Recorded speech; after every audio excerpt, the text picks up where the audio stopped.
Too much what? Too much, too much will eat.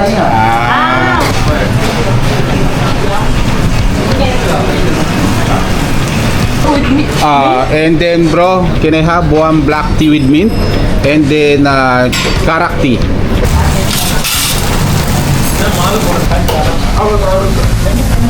Yan, kumuha siya ng gatas dito. Tapos ilagay niya to. Tapos ilagay niya naman ng oil. Minix niya na yung tea. Tapos ilagay niya din yung tea sa gatas. Yes bro, what is that bro? This one prawns again. Prawns biryani, and then Papara. papad. What is that This bro? one fish biryani. Fish biryani. Okay, thank you.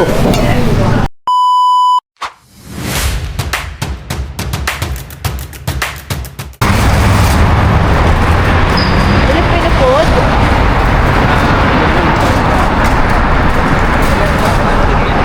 Yo, what's up mga idol? Kamusta kayong lahat dyan?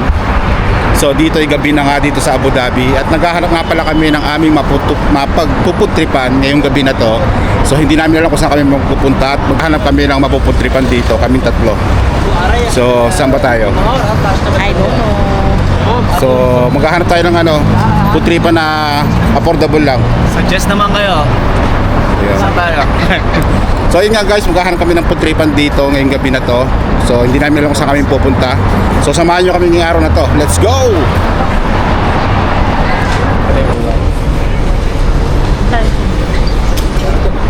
Yo, what's up again mga idol? Again no? So yun nga mga idol, nandito na pa rin tayo sa labas. Busog na Maghahanap. kami. Yun, nabusog na kasi bumili kami sa panaderia Tinapay. ng mga tinapay. So ngayon dito habang naglalakad kami, nag-iisip pa rin kami kung saan kami kakain. So meron kami napusuan dahil sabi rin ni Mrs. mas masarap naman daw kumain dito ng Indian food. So ngayong gabi na to, susubukan naman natin kumain at itry na rin natin kumain ng Indian food. Try So, naman natin kumain. Itry naman natin kumain. Ayun yung talaga na Indonesia. Ano sa Indonesia yun. Saan na? Indonesian food? Correct. Sa bahay Food. natin. Indonesian food. Kay Mami Indonesia. So yun nga guys, bali nandito pa rin tayo sa labas. Tara. Naalala ko tuloy yung katrabaho ko. So ganito yung itsura dito sa labas. Ano oras na ba be? 10. Yun, alas 10 na ng gabi rito sa Abu Dhabi.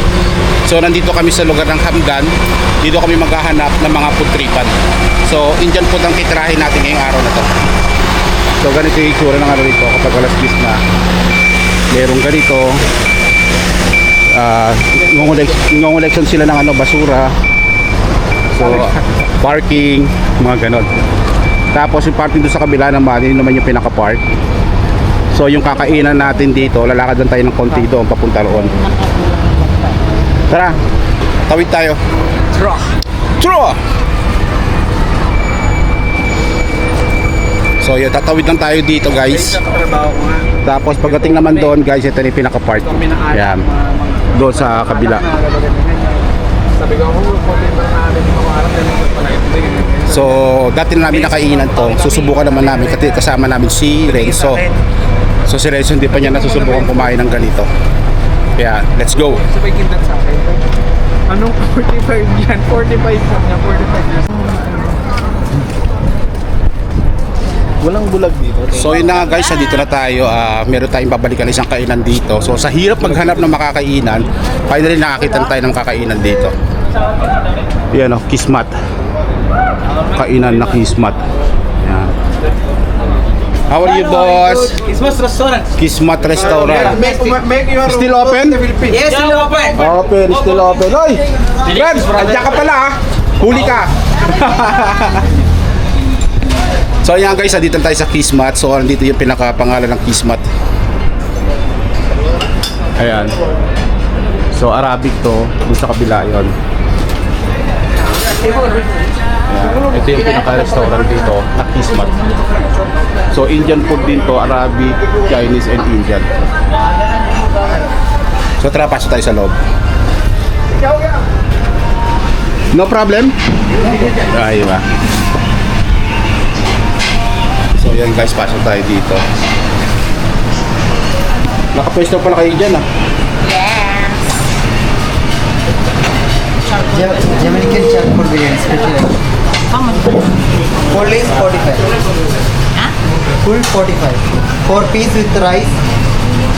4 piece with rice. Ano ba yung in-order mo, Be?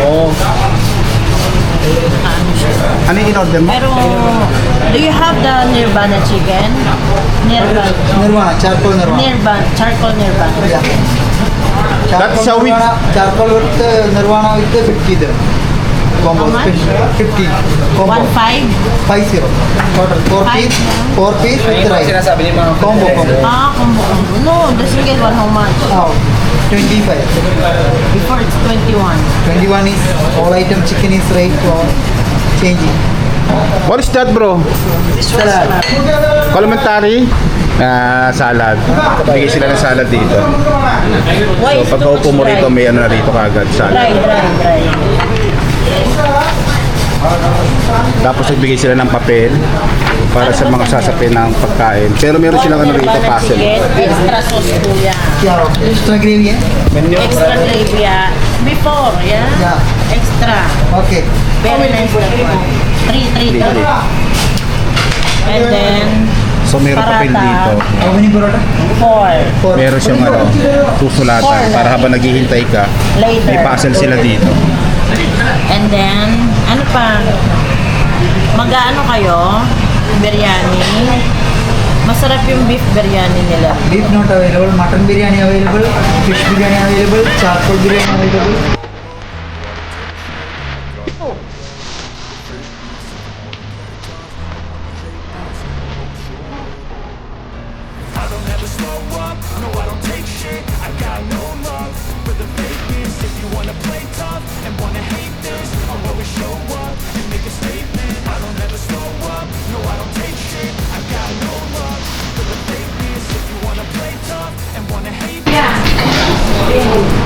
You are boss? Our business. Alcohol? Not alcohol. Why you don't have alcohol? This Ayurvedic, this drink is too much heating. Too much heating? This should be clean. Clean. Yeah, before eat the food, drink the... Too much heat. Oh! Too much what? Too much will eat. Pampagana. Digestion. Ayurvedic. There is same. Ninja will eat Ayurvedic. Good for stomach. Good for stomach, ha? Sure? No gas, nothing. Before meal, after meal. Before, after. Before also, after also. No. Good also for marriage? Before marriage okay. Before marriage? Good, Philippine. Yeah. Make photo. One black pork with meat. And then, bro, can I have one black tea with mint? And then, karak tea. Fresh milk. You have, right? Okay. How much? Ano sa'yo?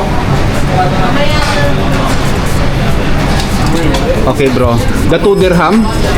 And both. 2 dirham both. Ayan. 2.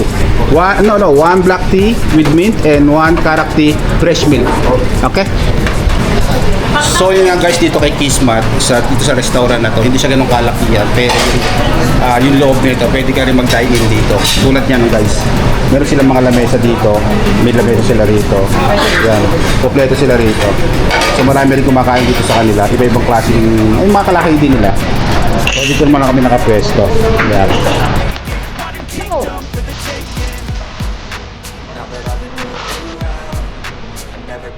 So yun lang guys dito kay Kismat, marami silang mga tinitinda na ibang klase mga pagkain Indian food. So dito bumili na rin pala kami rito ng isang karak tea na talaga mga special din sa kanila, tsaka isang black tea with mint. Bali ito yung pinaka-anlaw, pagawaan ito. Yung ginagawa niya.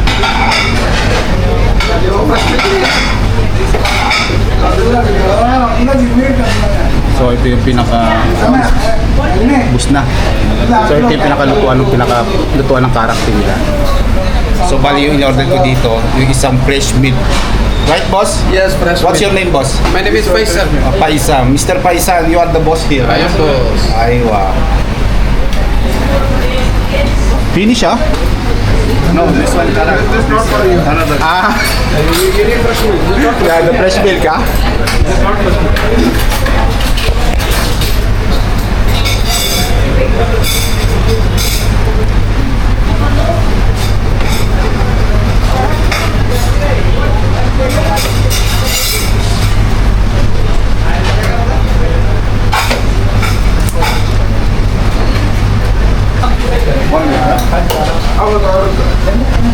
Yan, kumuha siya ng gatas dito. Tapos ilagay niya to. Tapos ilagay niya naman ang ngayon. Minix niya na yung tea. Tapos ilagay niya din yung tea sa gatas. Ganun na kasimple. Tapos mimix niya ng ganyan. Para yung pinakalasa, mas lalong sumarap. Ganyan silang gumawa ng character dito. This one fresh meat. Fresh meat, sir? Aywa, thank you. Fresh meat. Ito yung pinaka-fresh meat naman sa kanila. Black tea with mint. Make the one. Lagyan ng asukal. How many? Yan, lagyan ng asukal tapos lagyan ng mint. One more. Naglagay siya ng mint. Tapos yan. Then pinaka-tea. Hindi ko masyado masundan pero yung hinago niya na. With sugar na, boss? Yes. Ah, okay, with sugar. Tapos ayaw kumuha siya ng black tea. Ilagay niya doon sa cup. This one black. Thank you, sir. Thank you. Ito na yung pinaka black tea with mint. Ito naman yung character but ginamit niya rito is yung fresh milk.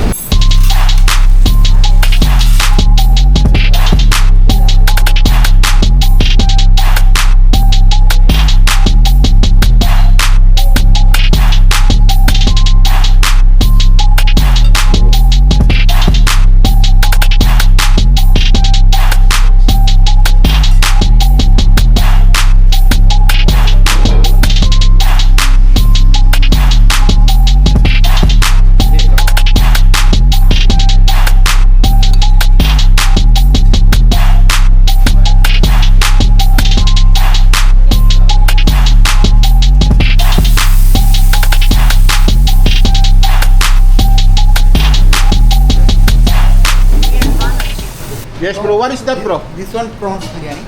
Prawns biryani, and then Paparam. papad. What is that, This bro? one fish biryani. Fish biryani. Okay, thank you. Then sauce, right? Raita. Raita sauce and two raita sauce. So yun nga guys, dumating na dito yung ating pagkain. Dito in-order natin sa Kismat. So papakita ko sa inyo kung ano yung in-order natin dito. So itong tawag naman dito, chicken biryani. Fish biryani. Ito naman fish biryani. Tapos ito, ano tawag dito? Chicken nirvana. Chicken nirvana naman to, yung may kasama siyang sauce tapos naka-sizzling Coconut plate na sauce siya. yan. Yung coconut sauce siya tapos naka-sizzling plate. Tapos meron siya ng daon ng saging. So syempre kailangan niya may parata para mas masarap, parang ganyan. Yan. Kailangan ganyan siya. Para isasausaw mo yung parata doon sa mismong pinaka-sauce niya. So yung kay Renzo naman, ang in-order niya rito, prawn, yun. Prawn biryani naman yung kay Renzo. Ipon yan, ayan o. So guys, yung pagkain yan guys o. Pupunit ka muna dito ng ng parata, tapos sasausaw mo sa pinaka-sauce. So ganyan siya. Yan. Grabe. Ano masabi mo sa lasa niyan? Medyo spicy, sumisika. Grilled yung manok niya, pero juicy. Ang sarap ng pinaka-gravy niya. Ito yung coconut gravy nila. Gata sa atin, pero ito mas masarap to. Kasi may mga curry leaves silang nilalagay. Panalo to. Yun. Yung kay Renzo naman, Seso. Let's taste it.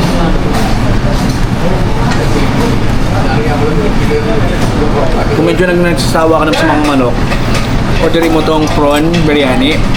Siyempre, masarap seafood, biryani. Tapos para lang, no? Yung parang maiba lang siya, no? Hindi kalamitan kasi puro isda, puro manok. Isda, manok. Oh, ito naman siya. Prawn naman to. Sarap. Beef, mutton. Yun masarap dito. Kakaiba naman yung biryani ni Renzo. Para pala yung lasa. So yun nga guys, sabay-sabay natin kakain dito at papakita namin sa inyo kung paano kumain ng masarap na pagkain na biryani at ibang klase mga pagkain dito kay Kismat. Tara, let's go! So yun nga guys, dito na kay Kismat dito sa mismong restaurant nila. So dito natin titikman yung mga iba pa kasi mga Indian food nila. So order nga pala kami dito sa isa sa mga bestseller nila. Tulad nga pala kanina dito na pinakita natin, yung nakasisling na ayun. So katulad ng Nirvana, yung pinaka-sauce niya is coconut talaga. Tapos nakasisling plate na rin siya. Tapos yung kay Renzo naman, order ko siya dito nung prawn biryani, yung hipon siya. So ako naman order ako dito, yung pinaka-isda naman yung order ko dito. Tara, kain na tayo. Let's go! So guys, ito yung pinaka-ano dito, fish biryani nila. Yan o. Ganyan pa lang. Fish king, Kingfish. Kingfish ba? Ito yung pinaka-kingfish nila dito. Biryani yung ano dito, yung pinaka-rice niya. Ayan. Ito yung pinaka-rice niya, biryani.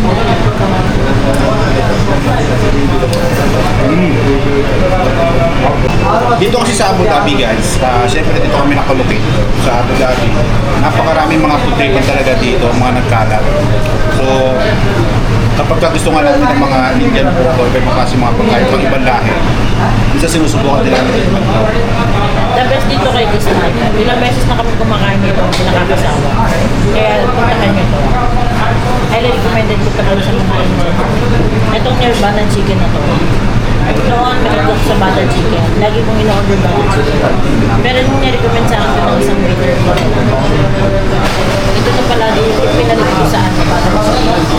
Dito lang ako sa restaurant na to, nakaka-order ng ganito. Sa ibang Indian restaurant ko nila-order ko namin ito. And at the same time, pag sinabi ng Nirvana, parang hindi nila alam.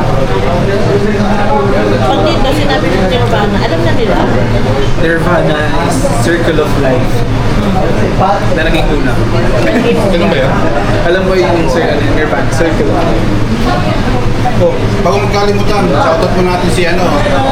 Bago magkalimutan dito sa kinakain namin, sa shoutout muna namin dyan si Kuya Utoy. Ajay. Kain tayo. Ang daming pwede matikman dito pala, dito sa mismong Kismat restaurant. Kasi masarap yung mga pagkain na dito. Bukod doon, napakarami din mga kumakain dito na mga kalahi nila. So minsan, mga Pilipino din nagpupuntahan din dito para tikman yung masarap nilang pagkain. So syempre, kung tiga Abu Dhabi ka at napanood mo itong video na to, subukan mo rin kumain dito. Kaya yung mga in-order namin dito, isa to sa mga dati namin nakain. Pero dahil yung kay Renzo, nandito si Renzo. Para matikman na rin Renzo yung in-order namin dito kay Kismat. Yun nga guys, pag pumunta nga pala kayo dito, meron silang mga dine-in dito sa loob nila, ang restaurant. Kahit di mo siya ganun kalakihan, pero pwede kang kumain dito sa loob kasi meron silang maraming lamesa rin dito. Tulad din sa kinakainan namin. So kasya dito ang kapat na katao sa isang lamesa lang. So walang problema, pero ang problema lang dito, minsan talaga, itong Kismat restaurant nila, napupuno itong restaurant nila. Dahil hindi masasabi mo talagang authentic food talaga. Di ba? Hindi sila mapagsalita kasi maanghang daw. Expected talaga pagka nag-Indian food ka, spicy kasi talaga food nila. Pero yung anghang neto, masarap, kakabulin mo. Sadyang ako kasi nahina ako sobrang hina ako sa anghang, pero masarap siya. Kinakaya ko naman. Yun nga, naglalawa ako, yan o, lawa. Pero may tissue naman tayo. Yun. Talagang kung may expected na hindi ito maanghang. Maanghang talaga yung mga pagkain nila dito. Taka talaga yun. Pero kung hilig mo naman yung ganun zona, kung sanay ka kumain ng ganito, mas may enjoy mo talaga. Pero pagpapawisan ka talaga. Parang si Renzo. Sinasabi ni Renzo. Ito nga sinasabi ni Renzo na ang nahanap na. Yes. Yung hahabol-habulin mo yung lasa. Totoo yun. Pero malasa talaga yung mga pagkain mo dito. Grabe. Authentic Indian food Authentic Indian food talaga. Kasi yung gumagawa, authentic din. Indian din. Bukod sa ganito pagkain, sa may nakainan ka ng ganito. O sa Pilipinas naman. Sa Pilipinas yung biryani, kebab. Ayan. Pag sa Pilipinas kasi, gawang Pinoy na rin ata yun eh. Tapos yung happy lang ata. Pero iba yung nasa ng biryani sa Pinas, sa biryani dito. Talagang legit tong biryani na to. Parang ano lang, no? Parang nakapipesto lang. Pag masarapin ng dito kasi lahat ng sangkap talaga is available. Tama. Kasi yung mga spices talaga rito, legit. Spices na sa Pilipinas kasi paminta. Yung kapasarap rin, bacon eh. Mga ganun. Yung magic sarap, baka naman. Matik yan, lagi yung meron sa Pilipinas. Dito, Yo, what's up mga idol? Kamusta kayong lahat dyan? So tapos na pala ang masarap nating putripan dito kay Kismat Restaurant. Ayan, dito yan sa mismong Hamdan Street sa Abu Dhabi. Sa likod lang siya ng Adidas. So ngayon nga guys, maraming salamat pala sa inyong panonood. I-like and subscribe nyo na nga pala itong YouTube channel natin, pati na rin itong videos natin para updated kayo sa lahat ng mga videos na ilalabas natin dito. Hanggang sa muli ay siya tapos na! Walang ulitin mo ha, Bape.